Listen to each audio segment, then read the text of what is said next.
In this video, I'll talk also about the Corona crisis and how it motivated myself to invest into my health, how I picked up walking, and why I think that rowing is also or can also be a meditative exercise. Have a lot of fun with this video, and I see you in the next one. One funny thing, I'm a photographer, I do videos, and I come from this world of cameras, and every year there are new cameras presented and there is always a shiny new thing. And if you follow, the presentations, the YouTube videos, you always kind of have the feeling that your camera is not good enough and you want a newer one, and there are features that you need. And I noticed that this kind of advertisement really works if you don't know what you do, and also it works if you know what you do, but if you're just interested in new technology and so on. But the funny thing is they apply this same kind of advertising to everything. It looks like when you buy a rowing machine, they promise you will use 85% of your whole body muscles, and you will burn the most calories in the shortest time, kind of thing. And you kind of get the feeling it's the machine that's doing the work, but it's not the machine that's doing the work. It's you. It completely depends on you how much muscles you use and how much energy you burn. So this is not the magic machine, and the advertisement is kind of, an advertisement. And I think it's a great movement, and also it's a little bit complicated. So far, in the few times that I used it, I don't want to listen to a podcast. I don't want to watch a video. I just try to stick to the movement and to focus on on the coordination of the movement. And it's almost meditative in the sense of that you really have to stay focused. So yeah, even for that, I think things that are that difficult are good for the head, because it's a kind of meditation. It's hard to not think of anything, but sometimes when you give your brain, your head, a task that it has to perform, it kind of focuses on this task and forgets all the other bullshit. Because I live in Austria, I live in Europe. When you turn on the TV or you listen to on social media, or you're not completely blind and deaf, I mean, it's just crazy. Every day there's some new horror message, there is some new crazy, I don't know, the economy, this war, this propaganda, that, and everybody's lying. I mean, come on. For me, it's so clear. I cannot even listen to the public television anymore, or to read a newspaper, because there are lies. There are just stupid lies everywhere. I don't know whom to trust. But you always can trust yourself, and you can, like in Austria, they're talking about the health system is so expensive. We need so much money for the hospitals and for the whole systems and for the drugs and so on. And nobody's talking about prevention. Nobody's talking about real health. It's the same thing in the Corona years when the virus hit Austria. All the officials were talking about, stay at home, don't move. They created a fearful environment. People were afraid, kind of, and I hated that. And because I know fear is never good for the immune system. Fear is never good to promote help. Fear is sometimes good to get you moving. When there's a tiger, you want to be able to run, and fear helps with that. But fear is not good to have the feeling of fear, and then you stay at home and you don't move and you just consume more alcohol and eat more chips. That's horrible for your health. And then you worry all day long and you listen to the news and they're all negative, and then they presented the only one solution possible to get a vaccine, and nobody was talking about real health. I mean, nobody was talking about real health in Austria. Nothing about good food, nothing about enough sleep, nothing about being in nature, calming down your thoughts and trust that your body will survive this.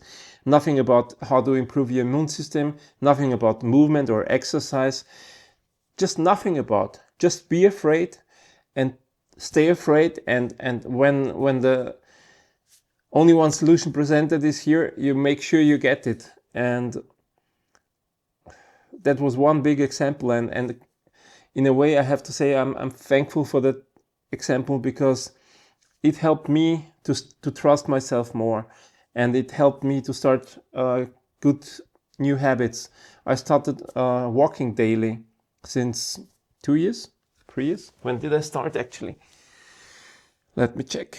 Well, I started in December of 2021, it looks like.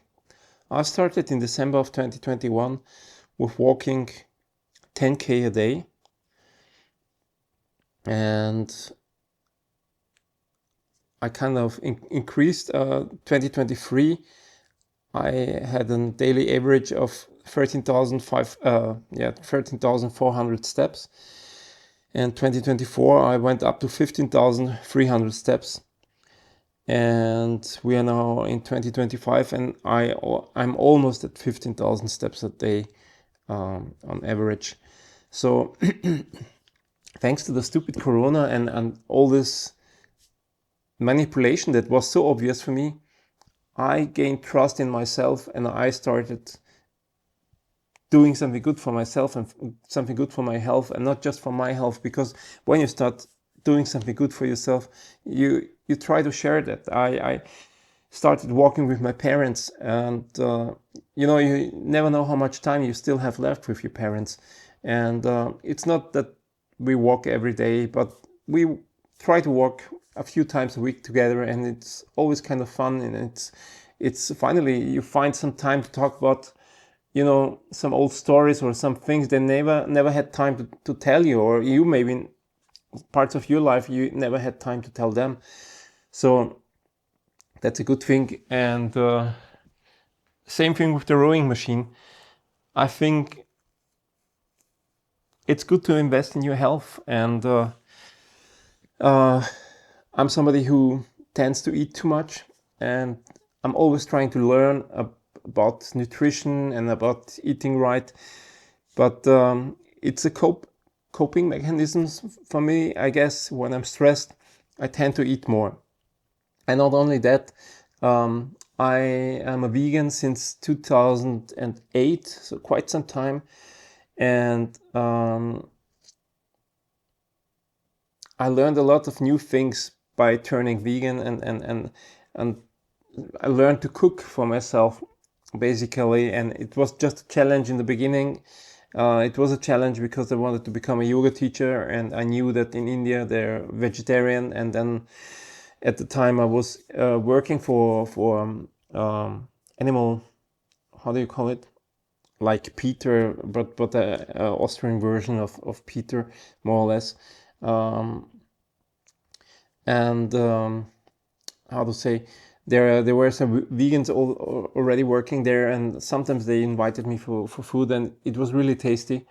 And so I thought maybe I should just give it a try. I mean, if you ever had a look on how farm animals or factory animals are treated, and what, if you understand how most of the products that you can buy in our stores and supermarkets are produced, and what's behind, what process is behind of that, you really don't want to be part of that, and you don't want to eat that crap. Most of the things that you find in the supermarket are pure crap. You should not eat that. Maybe if you want indulge in some sweets or something, you know, that you know it's not good for you, you do it maybe once a week or once a month or every couple of weeks sometimes. But most of the stuff you can buy in the supermarket, it's not food, it's just a product, and it's designed to sell, and it's designed for us consumers, for us idiots who don't know better and trust their government and trust their companies, just to consume them. It's the same thing like cigarettes, the same thing. All this processed food is garbage. Don't eat it. Don't eat it. So yeah, but I'm rambling. Anyhow, I guess nobody's watching this anyways. I just wanted to say we might not always be able to change the environment. Maybe sometimes we can move to a better environment, or to make better friends and be in a better environment, because the environment helps us, you know, become a better version of ourselves. If you're with people that move all day long, that eat healthy, that have a positive attitude towards life, you yourself you adapt to that.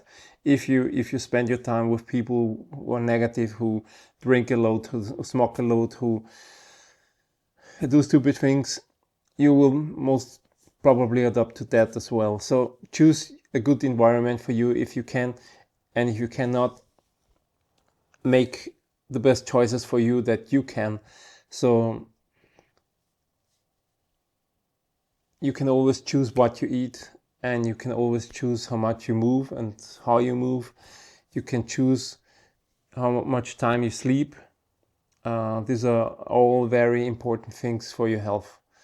And with that, I think I rambled enough for today, and I see you the next time. Have a good time. Bye.